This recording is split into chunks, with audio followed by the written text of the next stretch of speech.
Carta de Paulo para Filemon. Foi escrita durante uma das muitas prisões de Paulo. E é, na verdade, a carta mais curta do Novo Testamento, mas não deixe seu tamanho te enganar. Na verdade, é uma das coisas mais explosivas que Paulo já escreveu. Aqui está a história que podemos juntar a partir de detalhes dentro da carta. Filemon era um cidadão romano bem-sucedido de Colossos, que provavelmente conheceu Paulo durante sua missão em Éfeso e se tornou um seguidor de Jesus.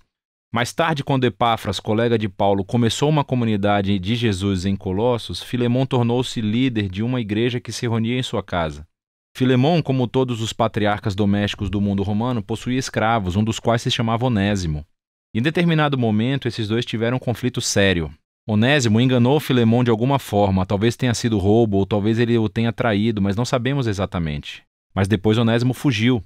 Eventualmente, Onésimo chegou a Paulo na prisão, provavelmente para pedir ajuda. E no processo, ele se tornou um seguidor de Jesus e, em seguida, um amado assistente de Paulo. E assim, Paulo se encontra em uma situação muito difícil e delicada quando escreve essa carta. Ele pedirá a Filemon não apenas para perdoar Onésimo e recebê-lo de volta, mas para aceitá-lo como um irmão no Messias e não mais como um escravo. Veja como ele faz isso. Paulo começa com uma oração. Primeiro, louvando Filemon e agradecendo a Deus pelo amor e fidelidade que ele demonstrou a Jesus e ao seu povo. E então abre o caminho para o seu pedido com esta frase: peço a Deus que a fé que une vocês a nós faça com que compreendamos mais profundamente todas as bênçãos que temos recebido na nossa vida, por estarmos unidos com Cristo. Agora, uma palavra-chave aqui é a parceria, ou em grego, koinonia. Isso significa compartilhamento ou participação mútua. É quando duas ou mais pessoas recebem algo juntos e compartilham, tornando-se parceiros.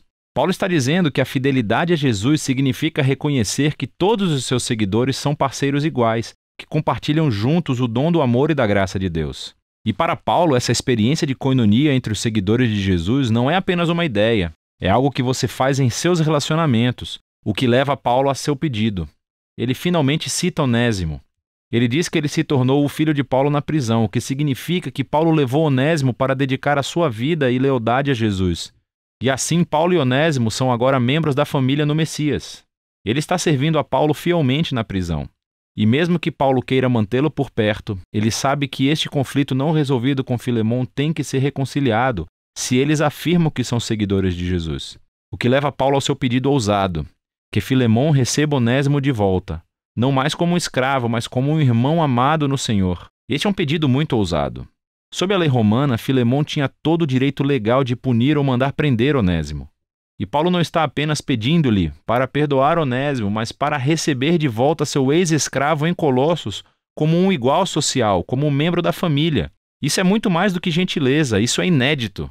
É libertar um escravo e depois tratá-lo como um membro da família. Isso perturba o status quo da ordem social romana. Por que Filemon deveria fazer uma coisa dessas? E aqui Paulo faz uma jogada brilhante. Ele lembra a palavra-chave da oração de abertura.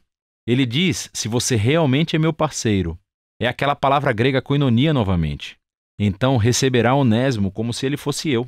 E se ele te ofendeu ou te deve alguma coisa, ponha isso na minha conta e eu pagarei. Nesse pedido, vemos o coração da mensagem do Evangelho de Paulo sendo encenado. Antes de mais nada, é sobre reconciliação. É como ele disse aos Coríntios. Em Cristo, Deus estava reconciliando o mundo consigo mesmo, sem contar os pecados das pessoas contra ele. Então, nessa situação, Paulo está se colocando no lugar de Jesus. Ele absorverá as consequências do erro de Onésimo. Ele pagará qualquer custo para poder se reconciliar com Filemon. Mas a mensagem de Paulo era mais do que um negócio legal. É também sobre koinonia.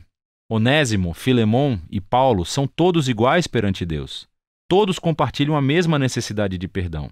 E assim, diante da cruz, todos são iguais, o que significa que Filemon e Onésimo não podem mais se relacionar como mestre e escravo. Eles são membros da família, eles são irmãos em Cristo.